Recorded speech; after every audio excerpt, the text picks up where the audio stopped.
Olá, meus queridos, paz e graça a todos vocês, irmãos. Seja bem-vindo ao nosso canal. Eu sou Rodrigo Alencar, da Alfabetização Bíblica Online. Eu ensino pessoas adultas a ler e escrever de uma forma natural e sem gramática. E esse vídeo nós dando continuação nos nossos estudos, nas nossas pré-aulas para a Escola Bíblica Dominical.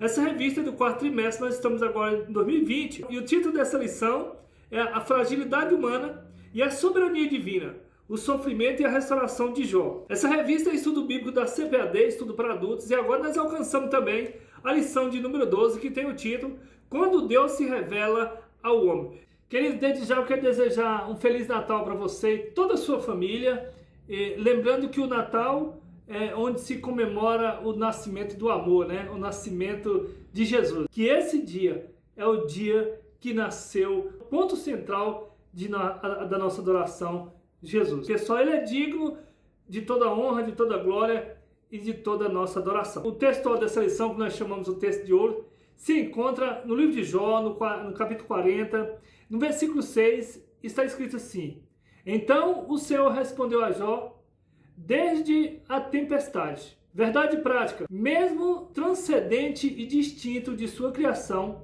Deus se revela ao homem mortal. Os versículos-chave para a leitura bíblica em classe, que se encontram no livro de Jó, no capítulo 38, versículo de 1 a 4, também no livro de Jó, no capítulo 39, versículo de 1 a 6, também no capítulo 40, versículo 15 ao 18, versículo 24, e também no capítulo 41, versículo de 1 a 3. Nós não vamos estar lendo para que o vídeo não fique muito longo, mas que você esteja lendo na sala de aula com seus alunos, que o seu Deus venha te abençoar, te dando graça, força, sabedoria e entendimento em nome de Jesus. O objetivo geral dessa lição é mostrar que Deus se revelou ao homem para mostrar-lhe seus propósitos. Então Deus se revelou ao homem para mostrar os seus propósitos. O nosso propósito que Ele quer com nós é adorar a Deus. É só para nós adorar a Ele, amém, querido? Os objetivos específicos para a leitura bíblica são 3.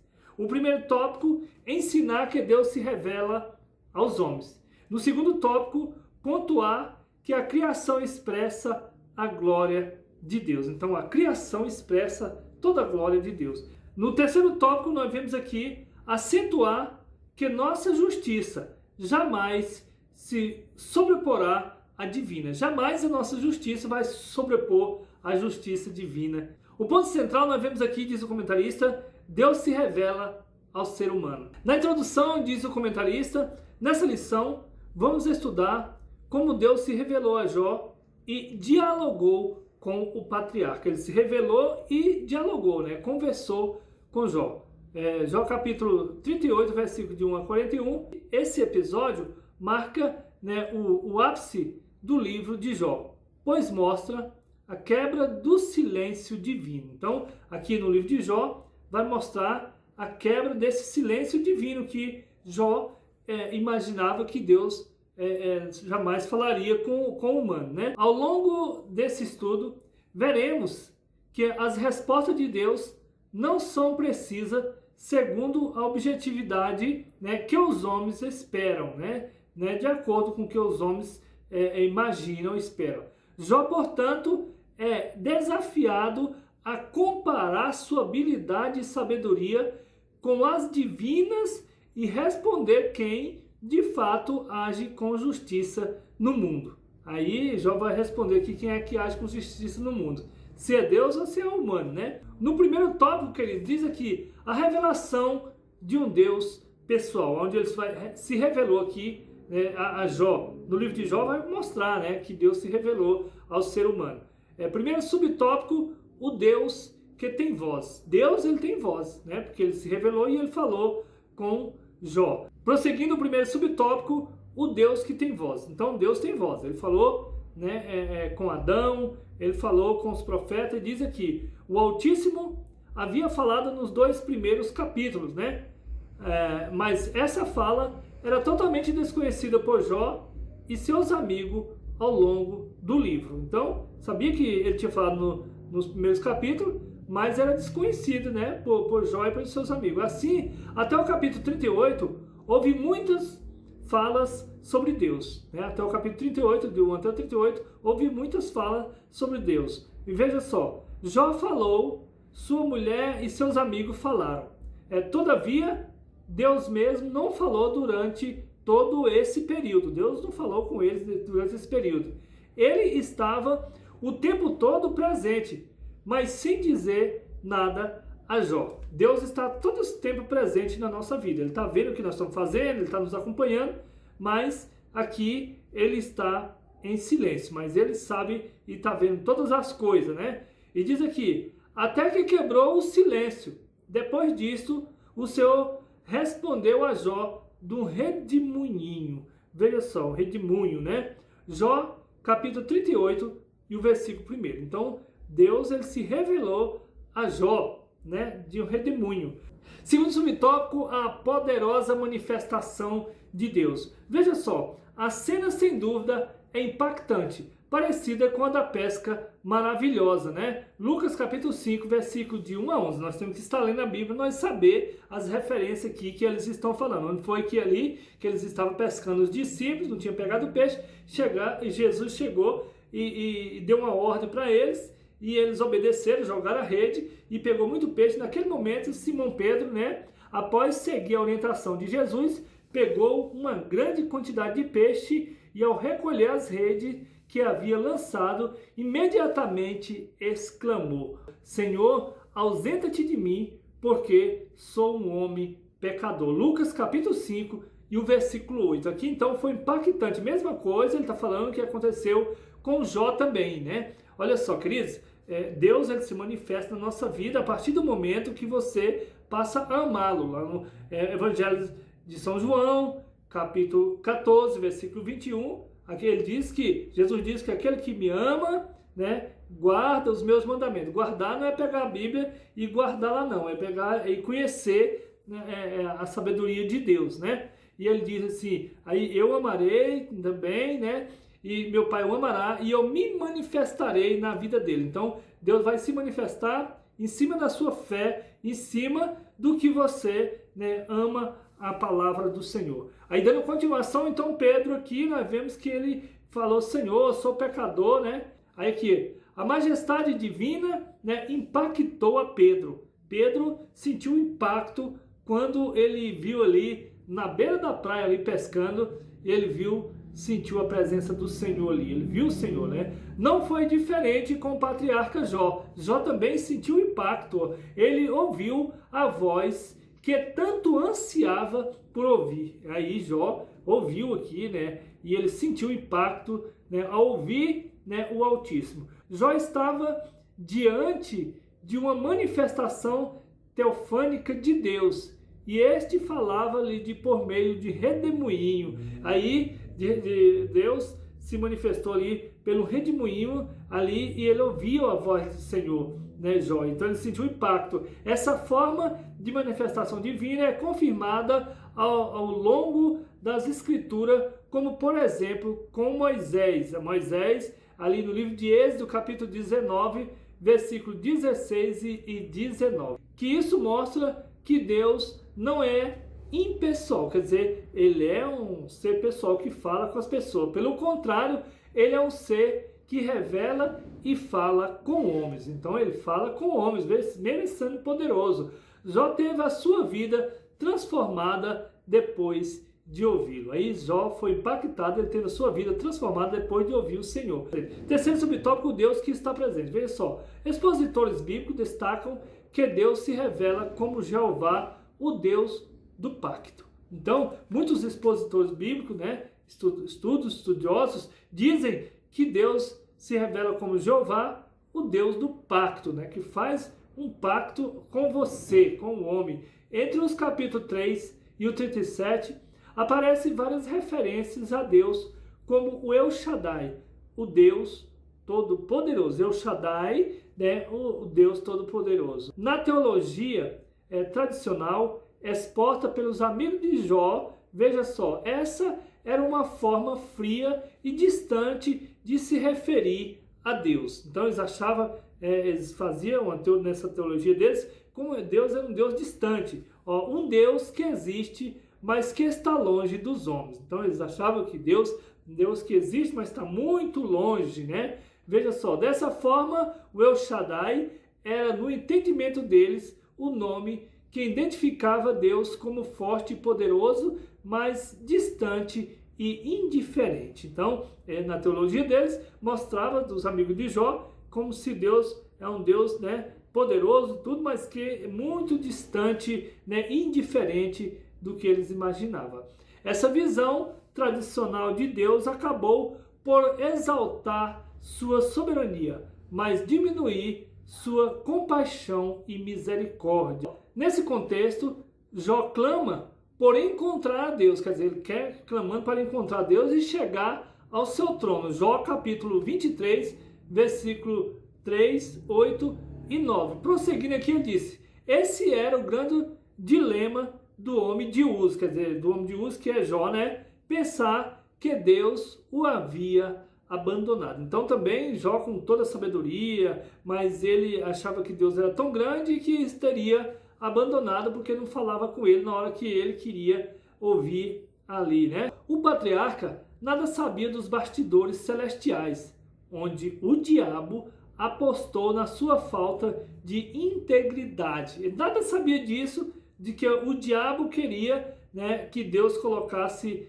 Jó em prova. Ele não sabia nada disso. Ele não sabia a razão do silêncio de Deus. Daí toda a sua angústia e desespero por se sentir sozinho e abandonado. Então aqui ele não sabia nada do que o diabo queria tocar na vida dele, não sabia nada disso, e por isso ele achava, né, que Deus teria deixado ele sozinho, ele se sentia ali abandonado. Para ele, o Criador se escondeu para não ouvir a sua defesa. Para ele, Deus estava escondido, né? E Deus estava vendo tudo. Deus está vendo tudo, né, querido? Mas o grande propósito do livro de Jó revela que mesmo quando estamos às escuras, andando somente por fé e não por vista, Deus está presente e próximo de nós. Por mais que Deus não esteja sempre falando ali, se revelando, mas Ele está presente, né? E próximo de todos nós, né? O salmista, lá no Salmo de número 46, onde diz lá: Deus é o nosso refúgio e fortaleza, é o socorro bem presente na angústia. Síntese do tópico 1, o resumo do tópico 1. Deus se revela ao homem e se mostra presente diante da angústia. Segundo tópico, a revelação de um Deus sábio. Deus, ele se revela e ele é um Deus sábio. O primeiro subtópico, na mecânica celeste. Deus convida Jó a contemplar o universo e vê-lo como funciona. Veja só aqui, Jó, capítulo 38. Aqui Deus está convidando Jó para, né, mostrar ali a natureza, o universo, né, todo, e ver como funciona. Veja só, há uma mecânica celeste que rege os fenômenos naturais de forma que garanta sua perfeita regência. O Criador desafia Jó a contemplar tudo isso e ver como seu funcionamento harmônico, né, atende a um propósito superior. Então, aqui Deus estava mostrando para Jó que até a natureza obedece, né? Você vê ali que quando Deus falou para Noé trazer os animais, já imaginou? Ali a natureza obedeceu a Noé ali, porque Noé só chamava ali, os bichos entravam, né? Veja só, então, porque a natureza obedece a Deus e nós muitas das vezes não obedecemos a voz de Deus. De fato, o salmista disse que ao céu se manifesta a glória de Deus e o firmamento anuncia as obras das suas mãos. O Salmo de 19, versículo 1, Jó se comportara como um grande sábio, mas Deus mostrou-lhe que ele nada sabia. Então Jó se comportava como um grande sábio, mas Deus mostra para ele que ele nada sabia. Por isso, o Criador o desafia a contemplar o mar e o sol. Jó capítulo 38, versículo do 8 a 15. Pois ele nada sabia da origem dos oceanos, né, da grandeza da luz solar e menos ainda das dimensões da criação. Ele não sabia de nada disso, né? Nós não sabemos, né? Segundo subtópico, na dinâmica da vida. Veja só, queridos, se Jó não sabia sobre a ordem da criação, muito menos sabia sobre a providência divina para mantê-la. Né? Jó capítulo 38, versículo 39 ao 41. Então, se ele não sabia nada disso, imagina como é que ele ia saber que Deus ia manter tudo isso, né? Que Jó devia ser capaz de responder as seguintes questões: como veio a existir a criação? Como ela é preservada? Jamais, né? Saberia Jó explicar como Deus faz para alimentar os leões e seus filhotes? Olha só, Jó jamais, né, ia saber. Então Jó não tem, com toda a sabedoria dele, jamais nós chegamos à sabedoria divina, né, do Senhor. Como as cabras monteses conseguiam dar cria aos seus filhotes e protegê-los dos predadores. Olha só, como as cabras, né, no meio dos predadores, dos leões, dá filhote e ser protegido. Tudo isso Deus sabe como faz.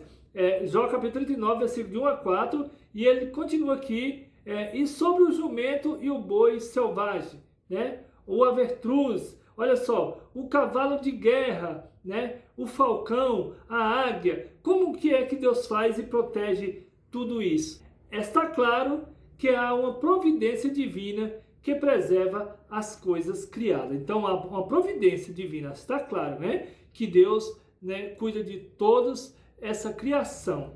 Pois todos esses animais foram projetados por um design, né, inteligente, com suas peculiaridades, modo de ser e de viver. Então, Deus criou tudo da sua forma, né? Veja só, jamais Jó ia dar conta de responder para Deus essas perguntas, essas questões. Se Jó não sabia como explicar como eles viviam e se comportavam, o que levava a pensar que poderia discutir com Deus de igual para igual? Jamais ele vai discutir com Deus de igual para igual. Era hora, portanto, de reconhecer o seu lugar e se humilhar diante da majestade divina. Nós temos que se humilhar, queridos, diante da majestade divina. Deus é todo poderoso. É o terceiro subtópico, na necessidade de se conhecer melhor a Deus. Era preciso que Jó contivesse seu orgulho, né? Saber que, né, ele não conhecia como ele achava que ele conhecia. De fato, ele falou muita verdade sobre Deus, mas ignorou o quanto não sabia acerca do Criador. Ele falou de muitas verdades sobre Deus, mas ele ignorou, né, de não saber que Deus estava ali sempre presente. A revelação de Deus sobre a mecânica celeste e da vida não foi uma censura à integridade e sinceridade do patriarca. Não foi uma censura, não. Olha só, aos olhos de Deus, ele permanecia um homem justo, íntegro, mas falto de humildades, pois agiu de forma presunçosa ao questionar a majestade divina. Então, foi aqui onde ele, né, questionou a majestade divina. Era necessário, portanto, que conhecesse melhor a Deus. Nós temos que conhecer a Deus, querido. Isso é que Deus quer. Olha só, e a Bíblia diz que o princípio da sabedoria é o temor a Deus, né? E de conhecer, porque Ele quer que nós conheçamos Ele. Cada contorno da criação, cada formação de uma vida e cada ato de preservação da criação é Deus dando a conhecer ao ser humano. Então, esse mover de Deus é Deus dando a conhecer ao humano, né, ao ser humano. Reconheçamos o agir do Criador no universo e em nossa vida. Vamos conhecer, né, queridos? O agir de Deus, né, o mover de Deus, né, na vida da natureza e na nossa vida também. Síntese do tópico 2, o resumo do tópico 2 aqui, Deus se revela como sábio na dinâmica celeste e na mecânica da vida. Glória a Deus. Terceiro tópico, a revelação de um Deus poderoso e justo, né? Primeiro subtópico, o Belmonte e o Leviatã. Nos capítulos 40 e 41, Deus faz referência a duas grandes criaturas, né? Que é o Leviatã e o Belmonte, que esse Leviatã é um ser muito poderoso, né? Do mar, uma fera do mar, né? Que dizem pelas histórias que ele está dormindo ali no mar, mas mesmo assim ele é cheio de poder. Deus tem seus mistérios.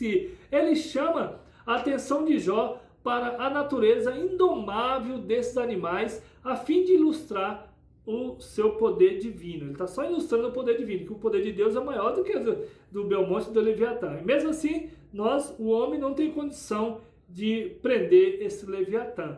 Algumas Bíblias traduzem, né, esses termos como hipopótamo e o crocodilo, respectivamente. Então tem Bíblia que compara aqui o Leviatã, né, o Belmonte com o hipopótamo, o crocodilo, né? Mas veja só, enquanto o Belmonte representava a força bruta de um animal por excelência, o Leviatã se parece mais uma criatura com poderes sobrenaturais. Então aqui está falando de duas feras, dois animais marinhos, né? Que muitas das pessoas, queridos, que não conhecem, muitas das vezes a Bíblia está falando, né, desse poder que eles têm, né? Que eles têm, desse poder que esses animais têm, o Leviatã. E muita gente até se refere, né, que ele está falando de Deus quando está falando do animal, que diz assim, que na presença do seu Senhor, até a tristeza pula de alegria. Aqui está falando do Leviatã, né, que na presença dele, que ele tem tanto esse poder, né, que na presença do seu Senhor,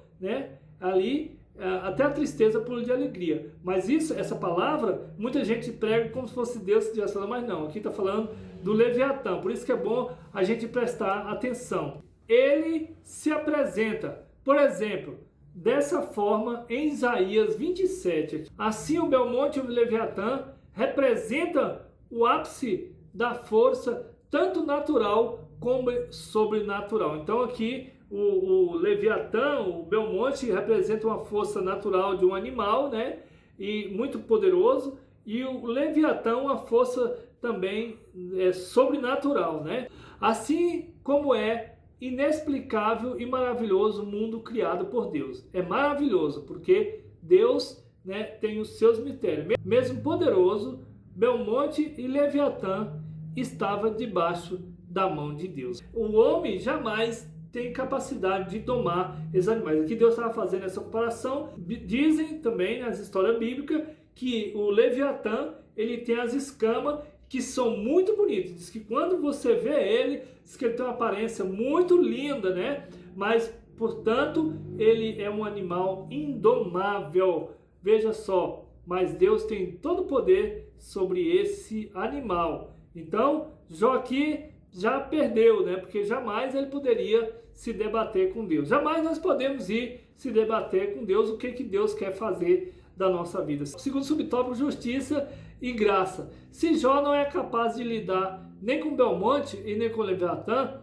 então como poderia tratar desse mundo complexo? Jamais ele poderia ter entendimento para se tratar desse mundo tão complexo. Ele está fazendo a pergunta: ele agiria com justiça ao tratar dos complexos dilemas humanos? Não, porque ele não tinha esse poder, né? Deus deseja mostrar a Jó o seu erro ao dizer que o Criador não havia sido justo com ele e nem com o ímpio. Aqui no livro de Jó, capítulo 6, versículo 29, e o capítulo 27, de 1 a 6, capítulo 21, do 29 ao 31, e o capítulo 24, de 1 a 7. Continuando, ele fazendo aqui outra pergunta nesse sentido: Jó seria capaz de tratar com o mundo de forma melhor que Deus, como deu indiretamente a entender nas suas argumentações? Jamais, né, que ele poderia, né, ter capacidade, né, intelectual de tratar com o mundo melhor do que Deus. Ele não era capaz de domar sequer duas criaturas criadas por Deus, jamais, né? Se ele não conseguia domar, se ele não conseguia, se o homem não consegue domar uma criatura, duas criaturas ali criadas por Deus, como é que ele vai domar, né, esse mundo todo? Logo, jamais poderia ser igual ou mais justo que o próprio Criador, nem muito menos auto-justificar-se diante dele. Não tem como nós justificar diante de Deus. Só a graça de Deus poderia justificá-lo. Ele dependeria somente da graça divina. Queridos, nós dependemos somente da graça divina. Não há nada que possa justificar o ser humano diante de Deus, senão a sua maravilhosa graça. Efésios capítulo 2, versículo 8. Queridos, nós somos salvos pela graça. Nós somos recebidos diante do Senhor pela graça, a infinita misericórdia de Deus. Então nós jamais possamos pensar ou nós julgar alguém, ou nós querer achar que nós somos bons, que nós não somos nada, porque tudo depende do nosso Criador. Síntese do tópico 3, o resumo do tópico 3, o Belmonte Leviatã revela um Deus poderoso e justo. Glória a Deus. Terminamos aqui então a aula de número 12. Fica aqui o meu abraço, meu carinho a todos vocês. A paz do Senhor Jesus. Até a próxima aula, se assim o Senhor nos permitir.